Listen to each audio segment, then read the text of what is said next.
Capítulo 2. O passado de um herói e a descoberta de um mundo novo. Raul já estava há algumas horas no mesmo trem, olhando pela janela. Como ele estava sentado no fundo, dava para ver algumas tags de alguns pichadores que passaram por ali. Sofia, Emily e Renan. As encostas passavam lentamente, seguidas por lagos, animais, pássaros e nuvens que ficavam para trás à medida que o transporte seguia a viagem.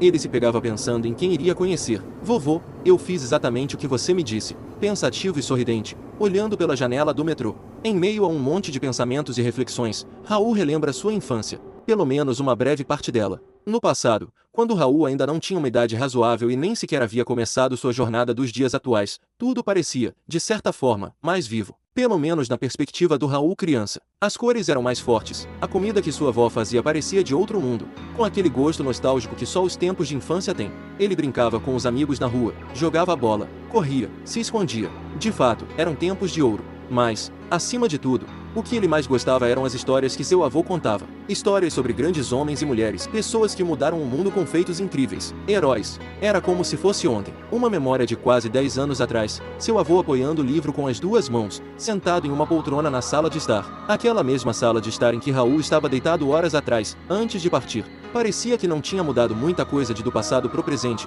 só a posição e a adição de objetos. Olhando para cima, o pequeno Raul escuta seu avô lendo o livro. Viaje pelo mundo. Explore, aproveite tudo que ele tem a oferecer. Mas, acima de tudo, faça o que você achar certo. Não importa o que pensem de você. Ele fixava os olhos no pequeno Raul e dizia: escute, Raul, às vezes tudo o que a gente precisa é se jogar no mundo, sem esperar o que pode vir, entendeu? Ele dizia tudo aquilo com um sorriso enorme no rosto. Tinha uma barba marrom, cabelos da mesma cor e usava exatamente as mesmas roupas que Raul vestia nos dias atuais, com a diferença de que sua enorme barriga parecia alongar o casaco verde e marrom. Mesmo sendo aparentemente esquisito, o avô de Raul exalava um certo carisma que só quem estava em seu ciclo podia sentir. Algo que, com certeza, fez aquelas palavras grudarem na cabeça de Raul até os dias de hoje. As palavras e lembranças daquela época ecoavam na mente do Raul de 16 anos. Quando percebeu, o trem já estava a poucos minutos da cidade da Estrela Amarela. Senhores passageiros, anunciou o homem no alto-falante, estamos próximos do destino. Em instantes, passaremos por um túnel dentro das montanhas. Por favor, coloquem os cintos de segurança. Raul abriu um sorriso largo, dando para ver o único dente faltando em sua boca. Virou o rosto para a janela, e seus olhos brilharam. O céu estava dividido em um degradê praticamente perfeito entre o azul e o amarelo. O trem então mergulhou na montanha. Por alguns instantes, só havia escuridão. Depois, uma leve luz. E novamente escuridão. E luz outra vez. Raul observava tudo com atenção, como se não quisesse perder nenhum detalhe. E de repente, um morcego desajeitado bateu contra a janela. Caramba! Murmurou, levando um leve susto, mas logo voltou a observar o que realmente chamava sua atenção. As minas. Homens trabalhavam com picaretas, repetindo movimentos pesados, extraindo algo das rochas. Raul inclinou um pouco o corpo e olhou para o homem sentado ao seu lado direito. Moço, o que eles estão fazendo? O homem lançou um olhar rápido, meio surpreso com a pergunta, mas respondeu sem dificuldade. São mineradores. Eles tiram minério das montanhas. Raul continuou olhando, e depois perguntou: para quê? Com uma cara de bobo. O homem estranhou de primeira, mas soltou um leve suspiro pelo nariz, como se estivesse explicando para uma criança de 12 anos, para trocar por dinheiro, comida e água. 3 segundos depois Raul faz uma cara de surpreso e diz: o governo controla isso tudo? Perguntou Raul novamente. Raul já estava compreendendo, rapidamente entendendo a situação. Tanto que, após compreender, tentou dizer algo. A minha avó me disse.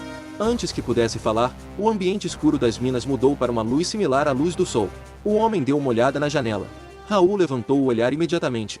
E então, ficou sem palavras. Diante dele, dentro da própria montanha, existia um domo enorme coberto por vegetação. Árvores, água, animais, tudo coexistindo ali, como se fosse um mundo escondido. Quando a cidade foi construída, disse o homem, agora sem o tom triste de antes. Dessa vez, com certo ânimo para falar, o prefeito não quis expulsar os animais, então criaram esse lugar, com água, comida, espaço para eles viverem.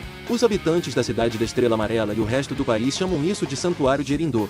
Uau! Disse Raul que, impressionado, deixou a reação escapar quase sem controle. Os olhos de Raul brilhavam vendo algo assim pela primeira vez. Algumas pessoas ao redor até olharam para ele, de tão alta que foi sua fala, mas logo voltaram a observar a paisagem. Afinal, aquilo realmente era impressionante. Caramba, eu nem acredito que a gente tá no interior de uma montanha.